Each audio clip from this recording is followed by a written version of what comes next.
Nós vamos, nesse momento, ouvir a doutrina da Palavra de Deus que nós recebemos por meio do Catecismo de Heidelberg no domingo 50.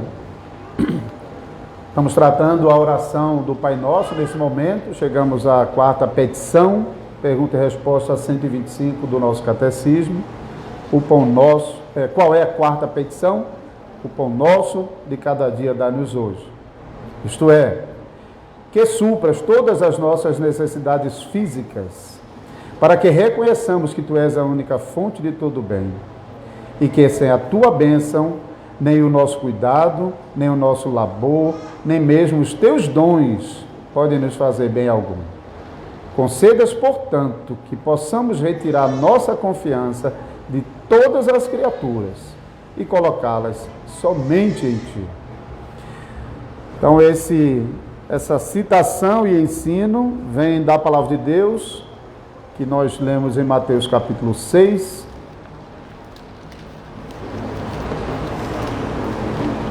que é a versão mais longa da oração do Pai Nosso que nós temos usado, versículos 9 a 13. Nosso Senhor Jesus nos ensinou a orar com essas palavras: portanto, vós orareis assim: Pai nosso que estás nos céus, santificado seja o teu nome, venha o teu reino, faça-se a tua vontade, assim na terra como no céu. O pão nosso de cada dia dá-nos hoje, e perdoa-nos as nossas dívidas, assim como nós temos perdoado aos nossos devedores. E não nos deixes cair em tentação, mas livra-nos do mal, pois teu é o reino, o poder e a glória para sempre. Amém. Então, vamos ouvir a quarta petição que encontramos no versículo 11, o pão nosso de cada dia dá-nos hoje. Vamos orar. Senhor Deus,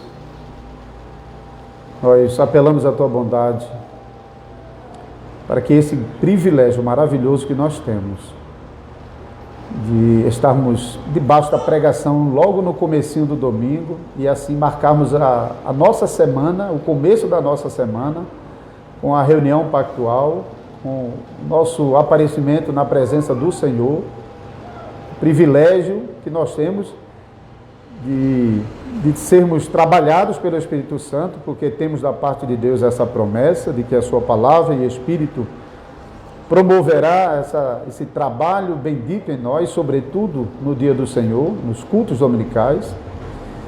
Por isso, Senhor, nós queremos Te louvar por esse privilégio.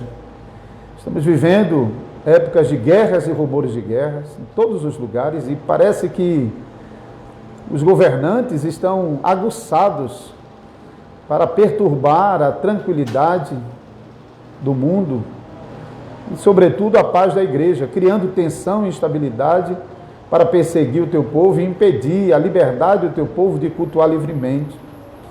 Porque quantos crentes não estão impedidos na Rússia, na Ucrânia, de saírem de suas casas para adorar a Deus por causa do risco iminente de ataque, de bombardeio?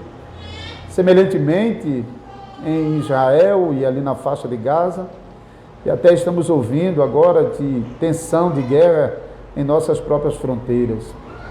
E pelo mundo todo isso vai se multiplicando. E o Teu povo, Senhor, nesses lugares tem sofrido severamente.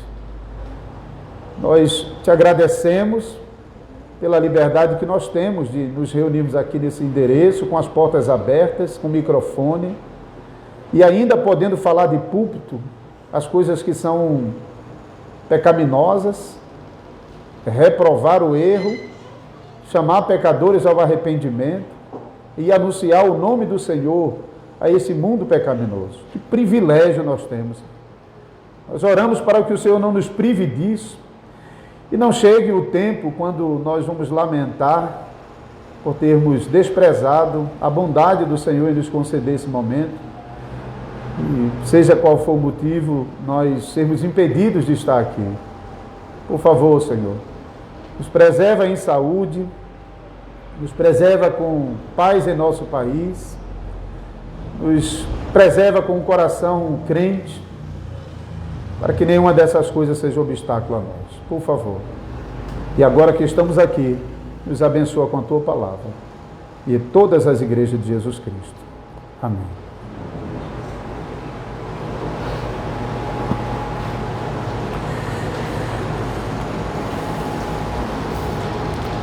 Só um minuto, irmão, que eu acabei abrindo o arquivo errado aqui.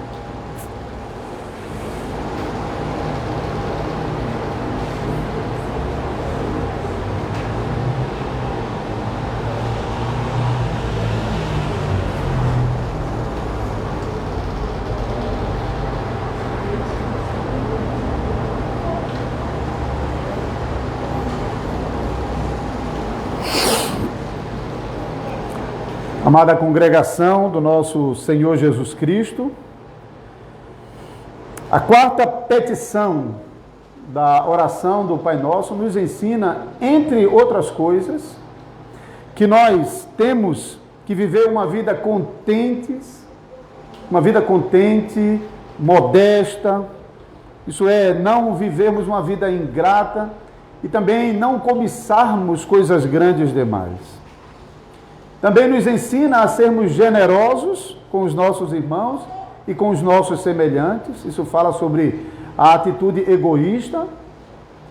E também nos ensina a sermos humildes em reconhecer que todas as coisas provêm da mão paternal do nosso Pai Celestial. Isso nos protege de um espírito arrogante, altivo, autoconfiante. Então vamos ver sobre essas três coisas aqui na oração do Pai Nosso, nessa quarta petição, observando essa divisão, o pão.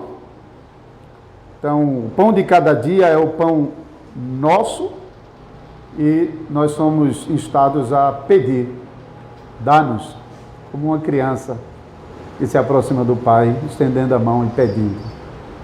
Então, com essa divisão, vamos tratar esses três pontos. Irmãos e irmãs, tanto o alimento, como as coisas do dia a dia, vestimentas, moradia, energia elétrica, já se foi tempo em que energia elétrica era supérflua. E já se está indo o tempo em que internet era uma coisa supérflua. Hoje, muitas vezes é preciso até operar equipamentos médicos à distância, remotamente, depende da internet. A família não pode operar equipamento, é o profissional que às vezes o faz de longe. Então, o mundo realmente hoje tem muito mais demandas que diríamos que são necessárias do que era no passado. O mundo agrícola de Israel, do Antigo Testamento até a época de Jesus, e a bem da verdade, até pouco tempo atrás. Se nós voltarmos um pouco mais de 100 anos antes da Revolução Industrial, o mundo inteiro vivia basicamente da agricultura e da pecuária, e eram poucas as indústrias e as áreas que o homem tinha avançado. Ainda podemos pensar sobre muitas coisas que são supérfluas, que realmente não são essenciais, e às vezes nem necessárias. Mas ao mesmo tempo temos de reconhecer que a situação mudou bastante. Os diáconos hoje, por exemplo, não podem simplesmente chegar na casa de alguém com alguns alimentos da cesta básica. Numa casa que não tem renda nenhuma, vai faltar energia e o alimento vai se estragar se não tiver na geladeira. Então, até os diáconos hoje precisam fazer mais do que fizeram no passado. Mas também nós aprendemos que Deus, Ele colocou todas as coisas que nós precisamos para a nossa subsistência à nossa disposição na criação. Tudo já foi colocado lá para nós. Quando nós voltamos para Gênesis capítulo 2, observamos para o jardim que Deus havia plantado para o homem. Toda a criação era boa, mas parece que o jardim do Éden era bom demais. Porque dentro do jardim do Éden, o homem colhia facilmente e tinha muito facilmente todas as coisas à sua disposição, o que não vai acontecer quando ele é expulso do jardim do Éden. Mas nós lemos sobre as plantas brotando. Então tinha alimento em abundância. O alimento que tinha no jardim do Éden, irmãos, Olha, dava para muito mais gente do que simplesmente Adão e Eva. Deus não deu um pouquinho, uma conta gotas ali. Né? Deus deu em abundância. Tinha demais para o homem. Sobejava para o homem. Deus também colocou no jardim do Éden rios. Tinha abundância de água para beber, para se prazerar. Tinha rio para o homem escolher. Hoje eu vou nesse, amanhã eu vou naquele. E também tinha toda sorte de minerais. Do solo às pedras preciosas, tinha tudo e de muito. Para o homem usar para o seu embelezamento, mas também para o homem explorar e desenvolver, e a partir dele o homem produzir muito mais coisas que fossem necessárias e úteis à sua subsistência. Então tudo estava lá, para o homem colher e desenvolver. Então não tinha impedimento. Por que razão Deus ia colocar todos esses minerais na terra, no solo, encravado, ouro, pedras e tudo mais, que cada vez a gente tem descoberto mais coisas e como nos aproveitar dos elementos da natureza para fazermos mais coisas. Pensem em tudo que a gente tem hoje de tecnologia. Tudo vem do básico. A capacidade que o homem que Deus deu de explorar essas coisas para o seu desenvolvimento. Porque com o aumento da população, aumentam as demandas. Mas desde o princípio do mundo, parece que Deus já está nos dando a direção que a solução sempre é a tecnologia, né? Sempre é, as invenções dos homens sempre estão trazendo a resposta de Deus para as nossas demandas diárias. Se não me falha a memória, foi no final do século XIX que a população mundial atingiu o seu primeiro bilhão. Se naquela época alguém dissesse, rapaz, um dia o mundo vai chegar a 7 bilhões, dizer, isso é um louco. O mundo não suporta, você é doido dizer um negócio desse, o mundo não suporta isso não, rapaz. Chegamos aos 7 bilhões. E alguém está dizendo, vamos chegar aos 20, e aí estão dizendo a mesma coisa. Você é louco.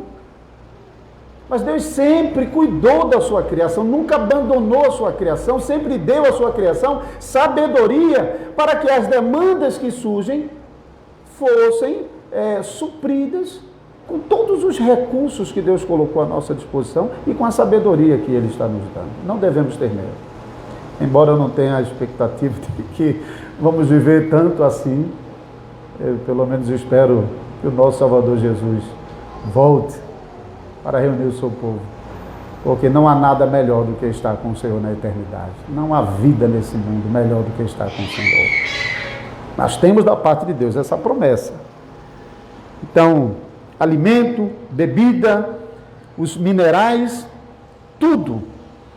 E Deus deu ao homem um mandato para fazer isso. No capítulo 3, nós lemos o versículo 17, e a Adão disse, visto que atendeste a voz da mulher e comeste da árvore que eu te ordenara não comesse, maldita é a terra por tua causa, em fadigas obterás dela o sustento durante o dia da tua vida. Você vai ter que tirar dela o seu sustento. Você vai fazer isso, você vai sofrer. Você vai perder essa mamata que você tem agora. Você desprezou, você jogou fora tudo que você tinha. Agora você vai sofrer. Mas ela ainda vai lhe dar. Eu garanto que ela ainda vai lhe dar. Você tem que ir até ela e ela vai lhe dar. Eu vou garantir isso. Mesmo que seja em meio às dores.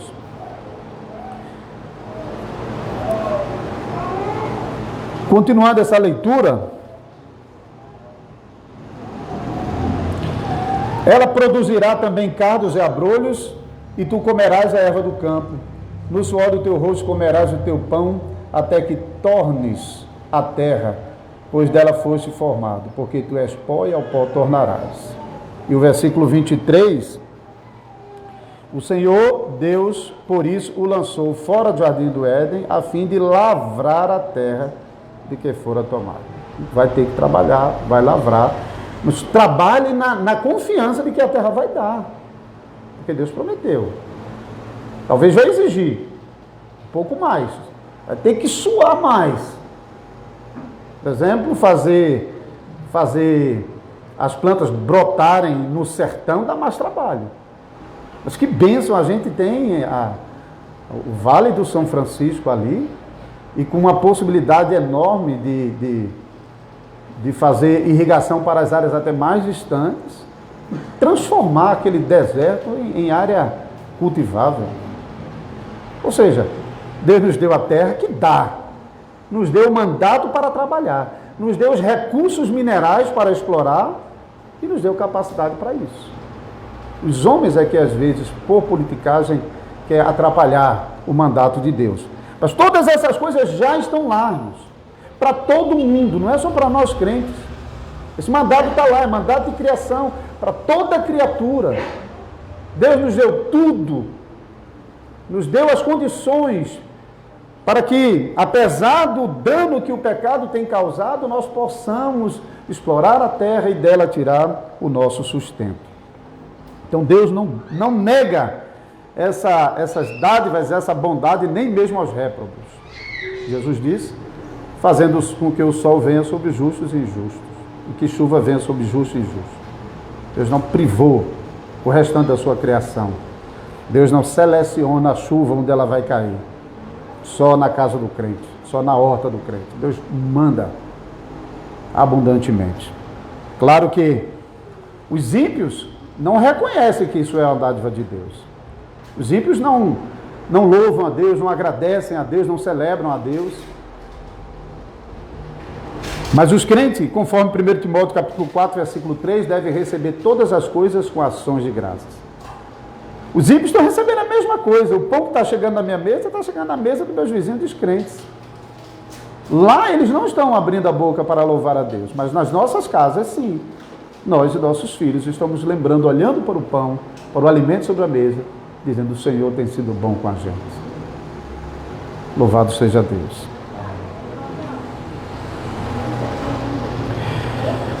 Desde o princípio do mundo, Deus tem garantido o sustento, e agora nós aprendemos que nós devemos orar por esse alimento, dando graças a Deus pelo que Deus já nos tem dado, e também aprendendo a pedir a Deus tudo que é necessário. Tudo que é necessário para nós.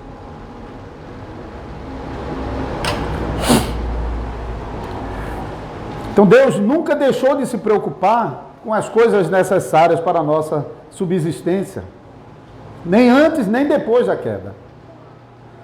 O salmista pôde dizer: já fui novo e hoje sou velho, mas eu nunca vi um justo desamparado, nem a sua descendência mendigar o pão. É bem verdade que há situações extremas da vida onde, momentaneamente, às vezes nós chegamos bem perto disso. Por provação, por pecado, períodos de guerra. Imagine um pelotão isolado na guerra, sem abastecimento, e vão provar isso circunstancialmente. Geralmente falando, até mesmo os mais miseráveis dos pecadores, eles não são privados daquilo que é necessário para eles continuarem vivos. Enquanto testemunho da bondade de Deus, pelas quais eles prestaram conta um dia, por estarem desfrutando de tudo isso, sem dar a glória devida a Deus. Jesus mesmo mostrou esse cuidado de Deus para com as pessoas, quando mais de uma vez ele fez aquela multiplicação de pães. Em João 6 fala sobre a multiplicação dos pães e dos peixes. E é interessante porque em João 6, Jesus já sabia que aquelas pessoas que estavam ali, elas não estavam muito interessadas no seu ensino. Elas não estavam muito interessadas em saber quem é esse que está operando esse milagre. E Jesus vai censurá-los exatamente por isso, porque um pouco depois, Jesus já está em outro momento, e as multidões correm de novo para perto de onde Jesus estava, capítulo 6 de João, os versículos 16 e 17.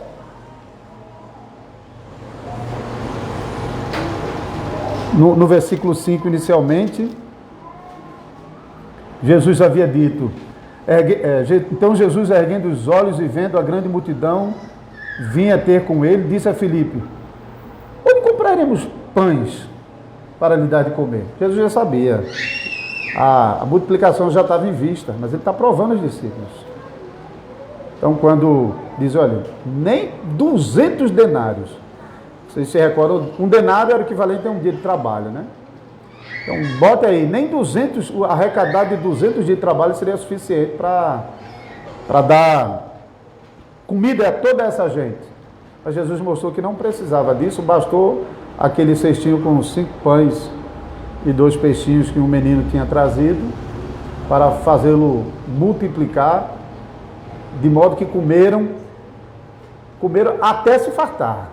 Ficaram, vamos economizar aqui, porque ninguém sabe se vai... Não, comeram até se fartar.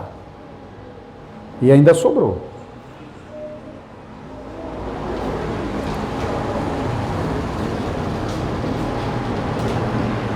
Então, a partir do versículo 16, ao desembarcar o dia, os seus discípulos desceram para o mar e, tomando um barco, passaram para o outro lado, rumo a Cafarnaum, e já se fazia escuro, e Jesus ainda não viera ter com eles. Desculpa, não é... 26, desculpa, ele estava lendo 16, né? 26. Respondeu-lhe Jesus, em verdade vos digo, que vós me procurais, não porque vistes sinais, mas porque comeste pães e vos fartastes. Trabalhai não pela comida que perece, mas pela que subsiste para a vida eterna, a qual o Filho do Homem vos dará, porque Deus, o Pai, o confirmou com seu selo. Jesus não está desprezando a necessidade e a utilidade da comida temporal, das coisas necessárias. É necessário alimentar essa multidão que está aqui. Eu preciso preservá-los com vida, para que eles possam buscar a comida que é mais preciosa e necessária.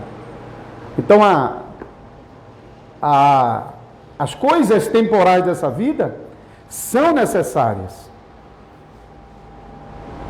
para garantir a continuidade, a subsistência e a força, o vigor, o ímpeto para realizarmos as coisas espirituais, o nosso chamado espiritual da vida. Precisamos estar fisicamente bem. Os homens estão estudando nesse momento aqui sobre o trabalho diaconal e a gente tem tocado bastante nesse ponto, e a distinção básica que a gente faz do trabalho do presbítero para o trabalho do diácono é que o presbítero, ele foi chamado para olhar para o coração dos crentes e ver aqueles que estão servindo a Deus fielmente e os que não estão servindo. E aqueles que estão se afastando do caminho por causa de pecado, então os presbíteros vão atrás. Os diáconos estão olhando para as circunstâncias de cada membro da congregação e como essas circunstâncias eventualmente têm atrapalhado que eles continuem nessa caminhada. Às vezes é o alimento, às vezes é remédio, às vezes é saúde, às vezes é solidão, seja lá o que for. São coisas que às vezes tiram do crente o vigor, a disposição, a alegria realmente de servir a Deus. Não é só comida, não, tem muitas coisas temporais, que não são necessariamente coisas pecaminosas. Não é que você está triste com Deus, desanimado com Deus, não, mas essas coisas criam uma pressão que dificultam, atrapalham o seu serviço a Deus e o andar na caminhada cristã. Então pensem que o que um pai e uma mãe, talvez muitos de nós pais nunca passamos por isso como filhos e talvez nem como pais, e talvez os nossos filhos não conheçam isso. Eu digo às vezes em casa para os meus filhos, o que a gente passou, vocês nunca passaram. Vocês nunca souberam o que é chegar na hora do almoço e não ter a comida na mesa. Vocês nunca provaram isso. Graças a Deus, Deus sempre nos mandou o necessário. Mas nós já vivemos época na casa dos nossos pais que realmente chegava a hora do almoço e não tinha. Ia comer o pão que tinha sobrado do café da manhã. Mas veja, um pai que é pai, que tem esse sentimento de prover os seus filhos, de cuidar dos seus filhos, de se sacrificar e de morrer pelos seus filhos, ele vai sair de manhã e vai chegar com a sacola de pão com o mínimo na mão. Por isso, se um pai de família bater a sua porta, não deixe que ele saia dali de mão vazia, não. Sei que às vezes a gente se sente incomodado, perturbado com o batido de porta. Mas pense que, para alguém, eu sei que nesse meio também tem os espertalhões, os preguiçosos. Tem, é verdade que tem. Mas considere isso, que o fato de que um homem, uma mulher está batendo na porta para pedir alguma coisa, considere como está a casa dessa pessoa. E que você não precisa fazer o que ela está fazendo. Você tem inclusive para dar. Sei que às vezes é uma luta, quando chega em casa no final do mês, e você vai na despensa, tá o vazio e às vezes o arroz, o saco já está aberto, prevendo já o próximo uso. Mas faz alguma coisa. Eu digo sempre para a Wanda, dê qualquer coisa. A gente tem cartão? Ele não tem. Possivelmente ele não tem. Se ele tivesse, ele não estava lhe pedindo, ele ia botar no cartão. A gente tem, bota no cartão. Faz qualquer coisa. Embora, graças a Deus, isso não tem sido geralmente o caso, não. Graças a Deus. Então, veja, nós pais provamos de nossos pais e exercitamos com os nossos filhos esse ímpeto de prover a nossa casa, de prover os nossos filhos, de não deixá-los passar essa necessidade tal de não ter o alimento sobre a mesa. Ou a coisa mais básica, a roupa mais básica. O brinquedinho, às vezes, mais básico. Em Recife, eu me lembro muito bem. Eu acho que a gente, como seminarista, a gente já provou isso. Quando a gente recebia a cesta básica, muitas vezes, quando a gente fala cesta básica, a gente só pensa no arroz, feijão, né? Quando a gente abria, né, Wanda? Sempre tinha lá um danonezinho, um docinho. Por quê? Porque os diáconos estavam pensando nas nossas crianças. Para as nossas crianças, quando ele abrir e ver o feijão, o arroz, ele não vai ter o entendimento que a gente tem, o necessário é aquilo. Mas eles vão lá em busca de um danoninho, de uma coisinha. Que alegria não era para as crianças. Esse sentimento de pai nós colocamos nos nossos relacionamentos como irmãos, no trabalho ministerial, presbiteral, diaconal, porque isso vem de Deus, irmãos. Isso é um reflexo de Deus na congregação. E nesse mundo, a bondade de Deus em não privar os ímpios, que merecem inferno, não privá-los do alimento, é uma prova incontestável da bondade de Deus. Essa bondade de Deus, ela vem de maneira ainda mais especial por meio dos ofícios na igreja, e eu quero exaltar aqui o ofício diaconal. Porque às vezes a gente desmerece, diácono só mexe com dinheiro. Isso na nossa igreja, a gente nem coloca dinheiro na mão do diácono para quebrar com isso. O diácono tem o dinheiro que eles administram, sim, o dinheiro que eles vão realizar no trabalho diaconal. O trabalho geral da congregação, o diácono nem tem que estar se mexendo.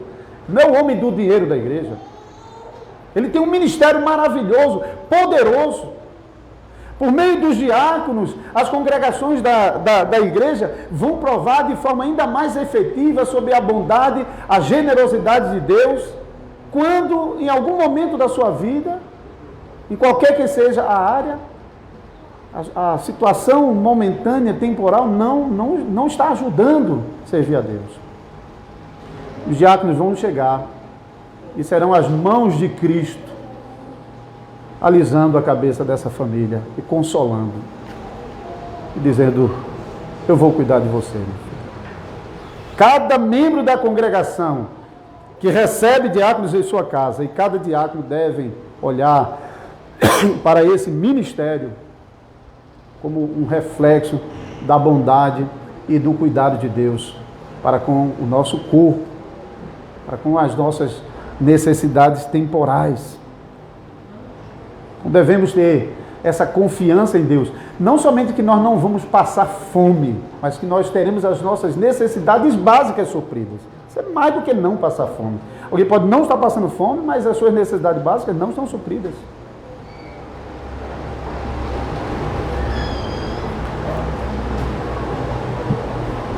Às vezes chegam pessoas, tanto aqui na igreja como em nossas casas, que pelo aspecto a gente às vezes julga assim, parece ser uma pessoa crente já. Essas não deveriam estar ali batendo na nossa porta, não. Essas não deveriam, não. Porque se elas estivessem servindo a Deus em uma igreja fiel, a sua igreja, a família da fé, estaria do lado deles para suprir. Isso mostra, mais uma vez, que essas igrejas, muitas delas, arrogam para si as maiores espiritualidades e negligenciam as coisas mais fundamentais. O cuidado que a igreja deve mostrar para cada um dos seus membros como testemunho incontestável do cuidado de Deus sobre eles. E isso é uma das evidências de que essa é uma igreja fiel. Se essas pessoas estão batendo na porta dos outros, pode ser por causa dos seus próprios pecados, está provando mesmo a mão de Deus pesando, mas muitas vezes também, e eu digo isso porque eu vim desse contexto de igreja. A igreja não é uma igreja fiel que está cuidando dos seus membros. Por isso, precisamos de diáconos. Orem para que o Senhor nos dê esse presente, para que cada congregação, cada família da igreja possa receber diáconos em sua casa e provar desse cuidado de Deus por meio dos homens que Deus separar para isso. Então, as coisas básicas da vida são necessidades reais. Cada família tem um contexto diferente. Cada família tem necessidades diferentes. O que é uma necessidade para mim pode não ser para vocês. E o que é uma necessidade para muitos de vocês talvez não seja para mim. Não pode realmente tentar nivelar essas coisas. Nós temos que aprender com o Senhor a orar por essas coisas. Nós devemos orar pelas necessidades. Isso nos ensina sobre dependência. Nós temos que recorrer a Deus. Fala que eu preciso do auxílio de Deus. Eu preciso que Deus garanta isso para mim. Eu não posso confiar em mim mesmo, na minha sabedoria, no meu ciclo de amizade, na minha estabilidade. Eu tenho de confiar em Deus.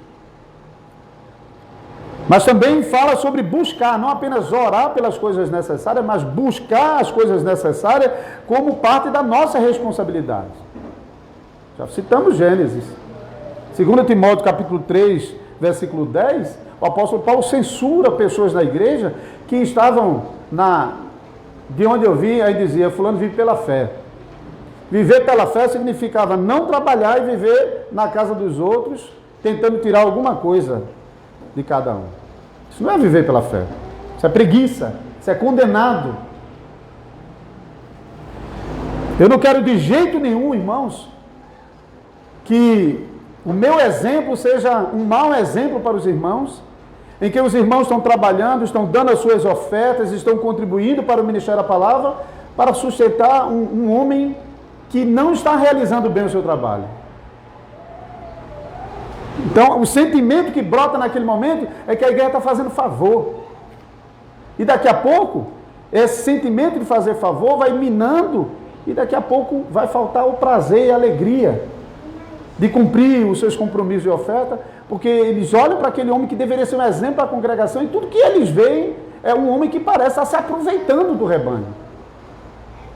Paulo, ele foi um exemplo para a igreja, trabalhando com suas próprias mãos, para não ser pesado, embora ele tenha direito, e agora ele podia censurar esse preguiçoso.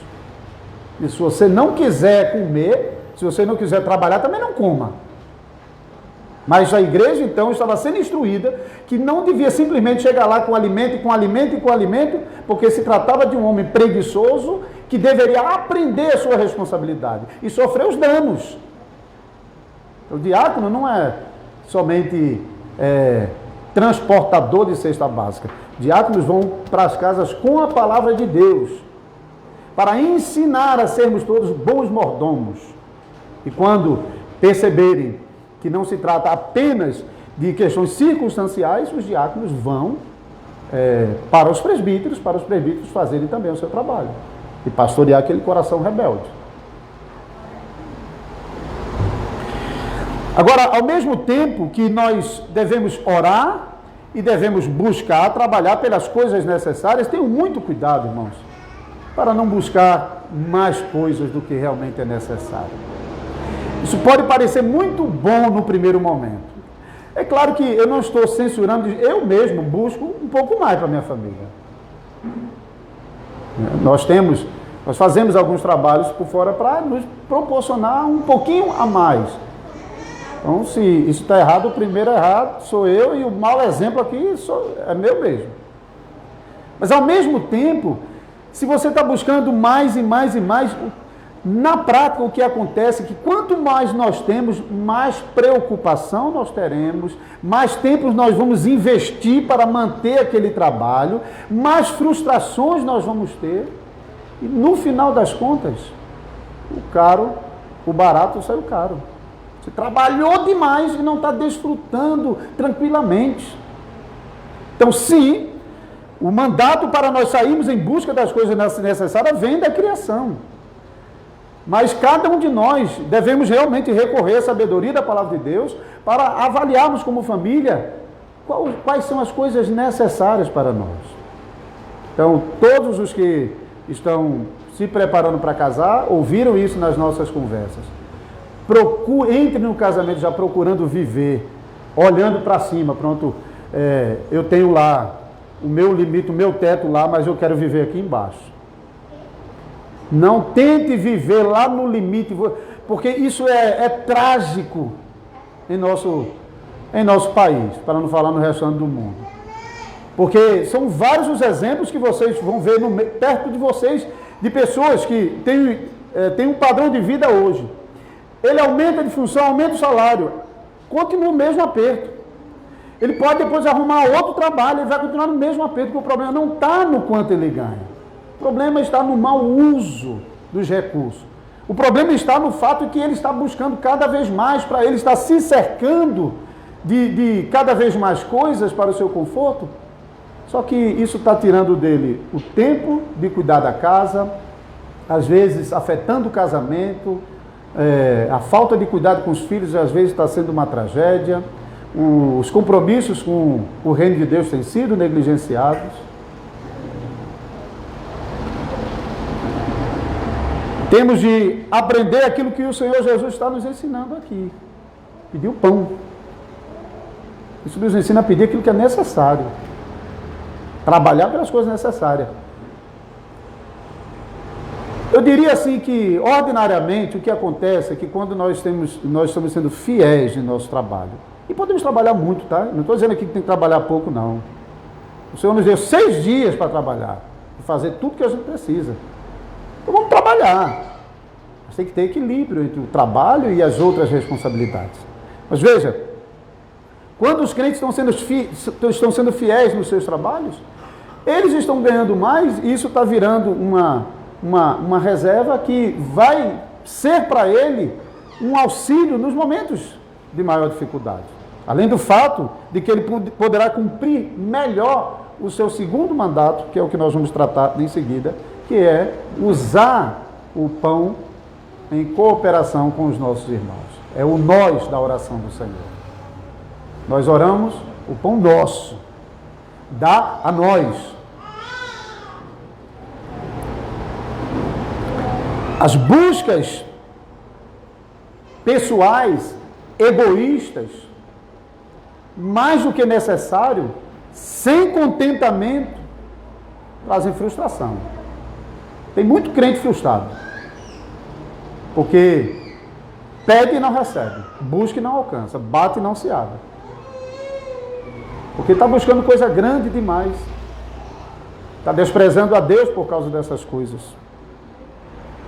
Jesus nos ensina contentamento, para que não caiamos no erro dos israelitas no deserto e foram reclamar com Moisés. A gente lá no Egito estava do lado das panelas de carne. E agora tu nos trouxeste aqui para morrer nesse deserto. Então a panela de carne longe de Deus era melhor do que o maná e as codornizes que Deus estava mandando. Isso é o coração ingrato, que não se contenta com o que Deus dá. E é muito perigoso, não pense que é difícil cair nisso não. Jesus nos ensina a transbordar aquilo que Ele tem nos dado para o nós. Nós não estamos sós nesse mundo, como povo, E não estamos sós na igreja como o povo de Deus, o povo particular de Deus. Nós somos a família da fé. E devemos promover uns aos outros. Esse compromisso de promoção um dos outros, ele é um compromisso de criação, um compromisso geral, um compromisso universal.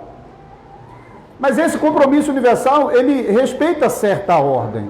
A Bíblia reconhece essa ordem.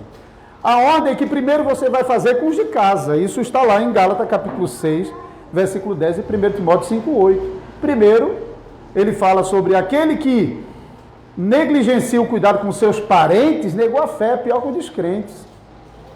E ele também fala que primeiro os domésticos na fé. Por que isso? Porque nem sempre os bens que nós temos são tão abundantes assim que a gente pode fazer tanto assim. Às vezes a gente consegue transbordar um pouquinho mais do que aquilo que é a nossa própria responsabilidade dentro de casa. E devemos fazer isso, em primeiro lugar, pelos próprios familiares. Então, crentes devem aprender isso. Seus pais, seus avós, seus tios, eles estão passando necessidade, é responsabilidade da família. Primeira coisa não é correr para os diáconos. Primeira coisa é os familiares assumirem os compromissos. Mas é claro, do outro lado, quando isso acontece muitas vezes, quais são os familiares crentes que conhecem isso e que têm esse sentimento? Muitas vezes não funciona. E às vezes é aquele familiar crente que, se sentindo impelido a ajudar aquele parente e não podendo fazê-lo sozinho, muitas vezes está recorrendo à família. Eu mesmo fiz isso ontem. Não dá para resolver sozinho. Tem certas coisas que não dá.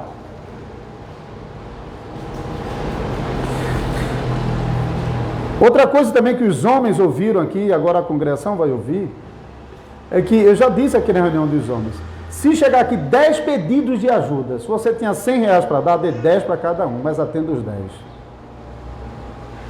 Porque isso treina o nosso coração nessa piedade, generosidade e cooperação. Porque não é a quantidade. Espero que a gente não vai estar fazendo isso sozinhos. Mas o nosso coração precisa ser treinado nisso, em transbordar aquilo que Deus tem nos dado para outros. Não precisa você se tornar pobre para poder suprir a necessidade do outro, como muitas vezes alegam Atos 2 para dizer, por que não faz o que a igreja fez lá, de vender as propriedades? Mas a igreja, os membros não estavam vendendo a propriedade para morar na rua. Eles vendiam a sua sobreexcelência e para atender necessidades específicas, não é uma mera distribuição. Então, é completamente contrário à palavra de Deus os que usam Atos 2,42 para falar sobre o comunismo na igreja. Está errado. A igreja reconhece que cada um recebe a sua porção de Deus. Mas, ao mesmo tempo, tem sobre si o peso de que ele não recebe isso para si só, mas para transbordar. Transbordar dentro de casa, na família, e transbordar na família da fé. Contentamento, orar pelas coisas necessárias. Transbordamento, cooperação. É o nós, transmitir parte do que nós temos aos nossos semelhantes e também aos nossos familiares e domésticos na fé. E por fim, o Senhor também nos ensina sobre uma dependência humilde. Porque pedir não é coisa fácil para todo mundo, não. Você tem de ir pedir a ajuda. Por que às vezes, em muitas igrejas, os diáconos não realizam um bom trabalho? Porque eles, em alguns lugares, os diáconos até ajudam pessoas. Tá? Não ficam só tomando conta de porta, do dinheiro e expulsando bebê e cachorro. Às vezes eles fazem o trabalho de ajudar. Só que eles dependem que as pessoas procurem eles. Mas nem todo mundo faz isso não, irmãos. Às vezes, as pessoas... De um lado pode ser aquele sentimento que não, eu acho que vai dar, eu vou trabalhar um pouquinho mais, eu acho que a gente vai se resolver, é aquele ímpeto cristão, trabalhador, de realmente querer ir atrás e não ter que recorrer aos diáconos e à congregação, porque ele percebe que dá para fazer um pouco mais. Isso é bom. Mas tenha cuidado, para que isso realmente não seja uma questão de coração e o seu orgulho não está deixando você recorrer a Cristo, a misericórdia de Cristo, por meio do dom que Cristo deu à igreja, que é o diaconato. E então, para não ter de pedir, você não procura os diáconos. E às vezes os diáconos não vão ajudar e nem sabem porque não procura os diáconos. O que nós aprendemos como diácono na igreja? Nós aprendemos que os diáconos devem visitar os membros da congregação, não esperar. O diácono não tem que esperar aqui sentado para o membro procurar e falar sobre suas necessidades. Ele visita. Porque ele visitando, antes mesmo, às vezes, dos membros falarem, eles estão vendo com seus olhos. Tanto eles podem ver com seus olhos as reais necessidades daquela casa, como ele pode ver com seus olhos os pecados que estão trazendo dano àquela casa.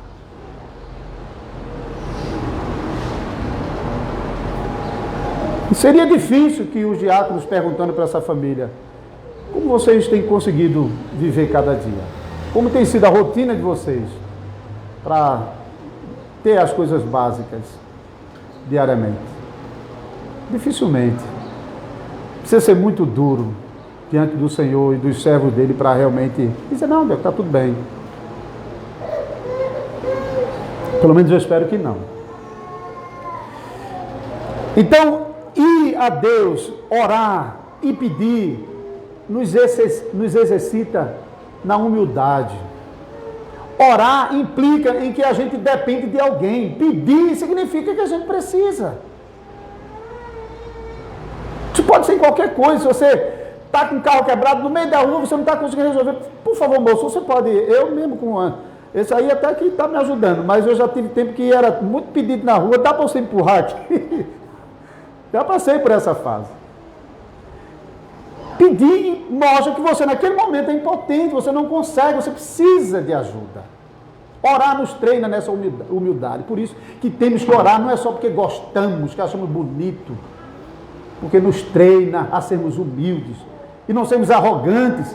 Começando o nosso dia sem oração, terminando o nosso dia sem oração, é como se a gente dissesse para Deus, não, ó, obrigado aí, valeu, mas pode deixar, eu me viro, eu me resolvo.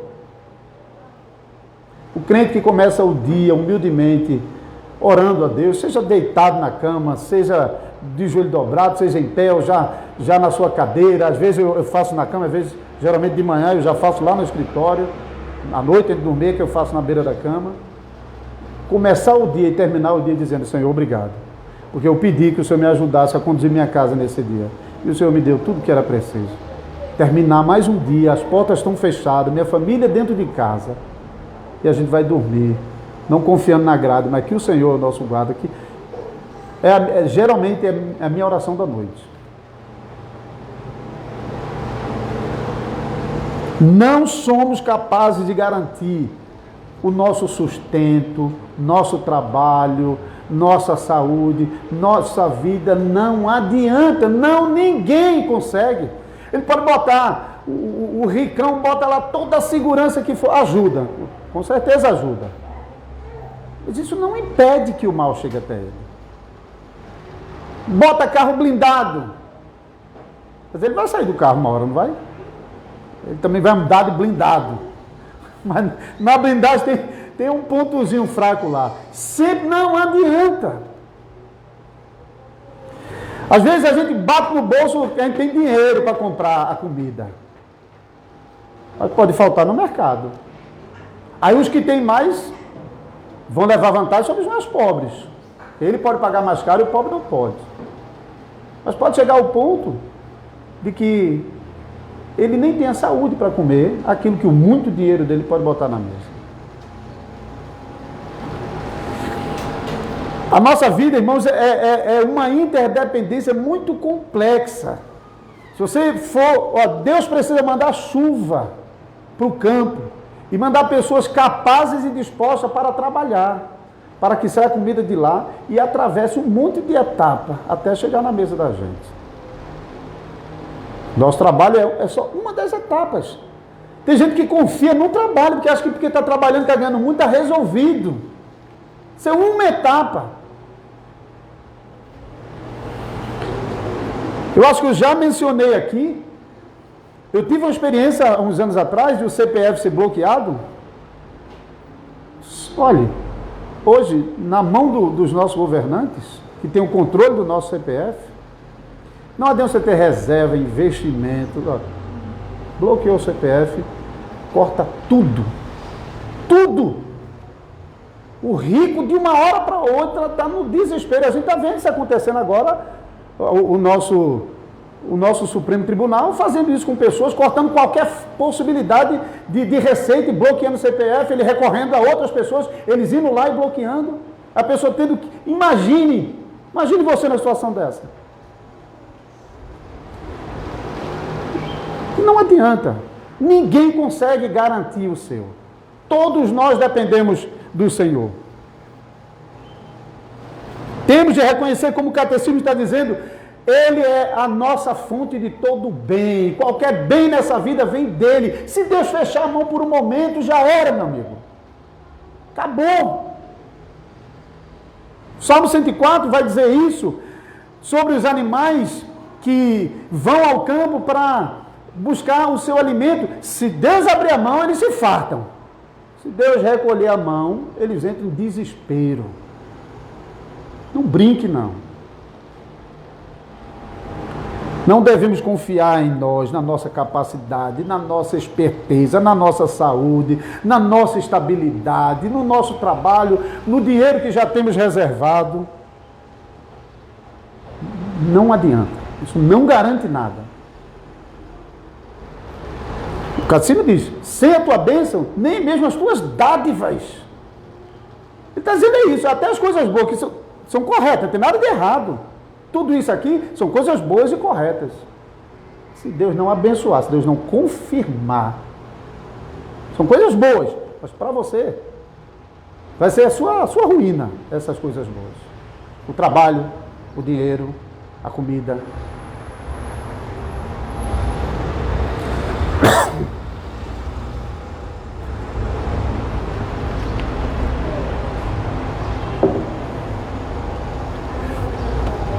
Então não podemos pedir tudo a Deus como uma criança que ainda não aprendeu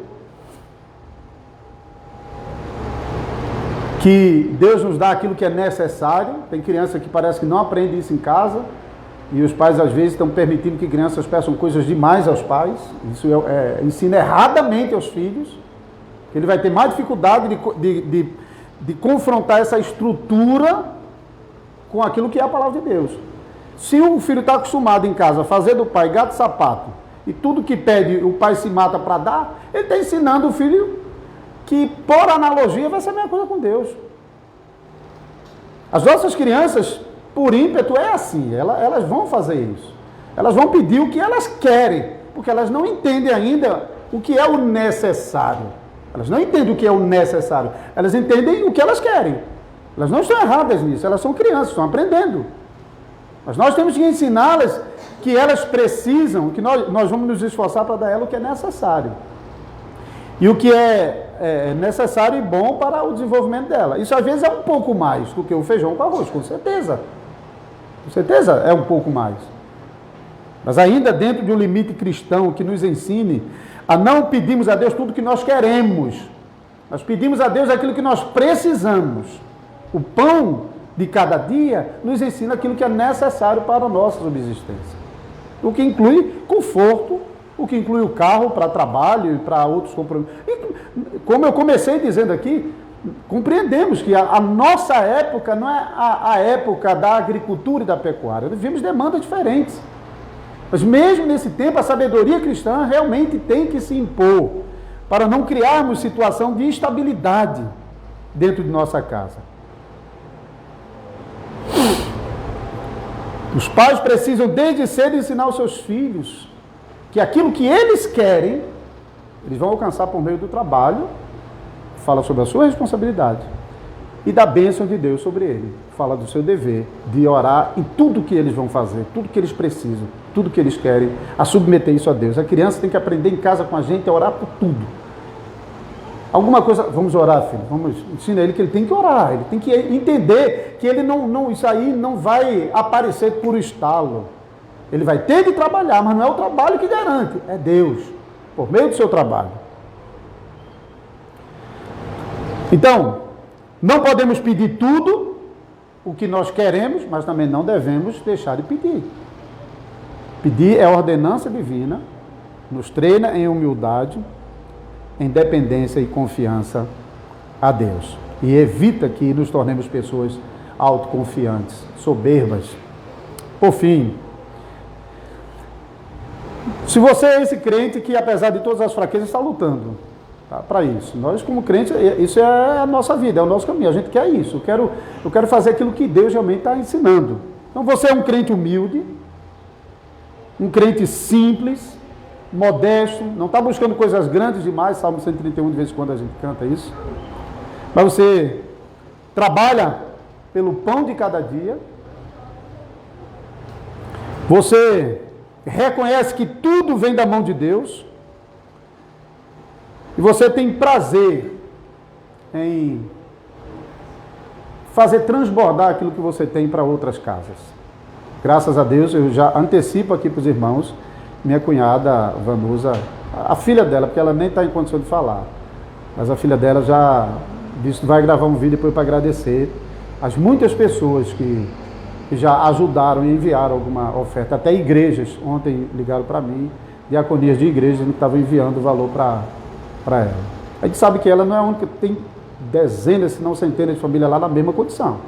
A gente simplesmente não tem o contato com todos, mas a gente deve também transbordar, não somente com ela, mas para outras famílias de alguma maneira também lá. E se somasse com outras entidades que estão fazendo alguma coisa pelas famílias lá que perderam tudo. Então, mas se você é esse crente que humildemente e confiadamente, reconhecendo Deus como a fonte de todo o bem, se você está buscando realmente compartilhar os seus tesouros com outras pessoas, assim como Deus está fazendo também, não privando os ímpios e réprobos do pão de cada dia, se você não tem vergonha de pedir a Deus e de agradecer a Deus por tudo que você tem dado e colocar diante dele tudo o que você precisa, buscar nele, mas ainda tem uma razão para tudo isso. Isso não é o fim dessas coisas.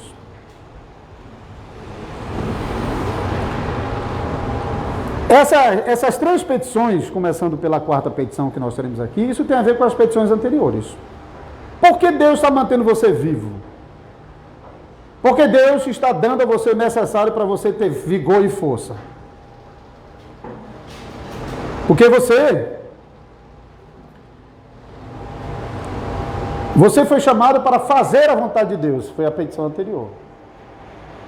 Você foi chamado para ser agentes poderosos do reino. E você foi chamado a santificar o nome do Senhor. Como fazer isso? Há um moribundo e alguém que morreu. Então Deus garante os meios para que possamos fielmente cumprir as nossas vocações desse mundo e, sobretudo, como súditos do reino de Deus, como filhos do grande rei. Você foi criado com um propósito. Você foi criado para a glória de Deus. Você está vivo para a glória de Deus. Você é beneficiado com o pão de cada dia para viver a sua vida de trabalho modesta, cooperativa, humilde e confiantemente. Esse é o propósito. O trabalho não é fim em si mesmo, a comida não é fim em si mesmo, as coisas em volta de nós não são fins em si mesmo. São dados como dons de Deus para nos ajudar a executar bem os nossos mandatos e vivermos para a glória de Deus nesse mundo. E aqueles que têm filhos, então, devem treiná-los nisso. Graças a Deus, podemos dizer isso agora com entusiasmo, porque temos várias crianças em nossa congregação. E cada pai na congregação deve treinar os seus filhos na simplicidade e na modéstia, não importa o quanto eles estão ganhando. E mais uma vez, isso não tem a ver com quantidade, tem a ver com propósito e o bom uso das coisas. Claro, pela graça de Deus, nós somos um milagre, nós conseguimos conviver aqui com pessoas de diferentes níveis. Isso é uma grande bênção. E um desafio, isso não é fácil não, viu? Tem igrejas que estão, às vezes, estão localizadas em uma área que naturalmente vai ter um padrão. Isso não é pecado não, tá? Isso não é pecado não, porque a própria localização da igreja numa área mais nobre, naturalmente pessoas de maior condição vão estar ali. Isso é o esperado até. A questão é o desafio de lidar com os pobres no meio deles. De não dividir, de não afastar. Aqui o evento dos ricos, aqui o evento dos pobres. Aqui o grupo dos ricos, aqui o grupo dos pobres. Esse é o desafio. Até nisso a gente está sendo beneficiado. O nosso começo, o que marca o nosso início, desenvolvimento aqui, não sabemos como vai ser, mas sabemos o que agora Deus está fazendo conosco. Está nos juntando para que aprendamos uns com os outros e nos exercitamos uns com os outros. Por isso que isso deve começar em casa, treinando os nossos filhos na simplicidade e na modéstia, a serem cooperativos com os outros e a buscar sempre a Deus em oração em tudo que eles vão receber. Os nossos filhos têm de aprender isso. Eles não têm de receber tudo o que eles querem, mas aprender o que é necessário. Eles devem aprender a ser modestos. Deve ser treinado naquela lógica nossa de estar com um biscoito, né? O outro menininho pediu, e às vezes ele não quer dar, né? Mas a gente está treinando isso. Não, divida. Dividir é a palavra importante para nossas crianças. E ensiná-los a tudo que vai pedir e pelo que já tem, dar graças a Deus. Orem e ensinem os seus filhos a serem gratos a Deus por tudo que eles já têm recebido e também por aquilo que eles precisam. Ajudem para que os seus filhos já agora provem o que é viver para a glória de Deus. De modo que quando eles crescerem, constituírem família, tiverem seus próprios filhos, também eles poderão ensinar os seus filhos a viverem para a glória de Deus. Amém, irmãos. Amém. Vamos orar.